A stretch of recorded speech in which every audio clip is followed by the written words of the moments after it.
All right, hello my fellow investors, it's Intelligent Investor here, and today's video I'm going to be talking about a stock that's been giving us so many good returns. But before we start the video, guys, you use any of the three links in the description down below to sign up with either Acorns, Fundrise, or Robinhood. And if you guys do that, you're going to be entered to win this free stock, and this free stock is BlackRock. BlackRock is an $850 stock at the moment, and it's honestly a huge blue chip company with a great dividend yield. Honestly, it has so much potential for these next 4 years. If you want to know why, I do have a video back there, so check it out. Also, guys, once we hit 6,000 subscribers, just by being a fellow subscriber, you're going to be entered to win another free stock, and that is Apple. So just by being a fellow subscriber and following me through this journey in this channel, you're going to get a chance to win this free stock every time I hit 1,000 subscriber mark. So I hit 6,000, 7,000, 8,000, so on and so forth. You're going to get a chance to win this free stock just by being a fellow subscriber. All right, so what stock are we talking about? We're going to be talking about AT&T. Now, we've been talking about AT&T for the longest time. As you see, at its lowest point, it was at $26. That's when I started buying. And honestly, it's gone up so much since then. So it was at a really cheap price. It had a really great dividend yield. And yeah, guys, I mean, as you see, I've had pretty much decent returns, especially here on Robinhood.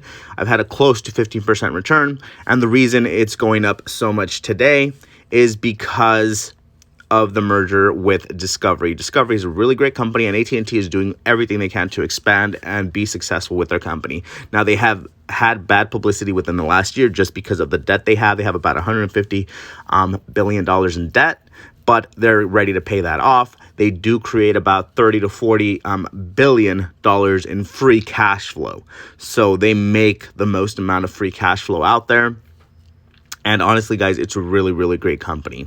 It's slowly going to get there back to where it was, and I feel like it has potential to actually hit the $40, $50 mark within the next few years. It could probably hit the $70 mark just because if they do pay off their debt, I think they're going to start increasing their dividend, doing all that stuff again. They do have a really great dividend of 0.52 cents per share. They have the highest position here for my dividends here in Robinhood. So again, it's had growth here. As you see, it's had a total return of $555 from a 4,000 equity. And if you go back down here, you can see that they constantly pay me a dividend. So again, May 3rd, I got $64.62 just on dividends. So I get that every 3 months. It keeps increasing the more this equity increases in shares. So AT&T honestly is a really good compounding company, and it really pays really good dividends. So I do think that this has great potential still at this price. So AT&T has been a giant for us. It's going to keep being a giant for us. And I think that it's still really good. I feel like it's still undervalued. It's still at its lower price. It's probably going to have a good little pullback just because it had this huge chunk up. But I think it's going to pull back. It's going to have good potential for buying potential again. And for me, I'm going to just keep stacking it up. It's a good future potential stock. I own 128 shares at 4,270 equity. So that's all I want to talk about, guys. Thank you for watching, and I'll see you guys next time.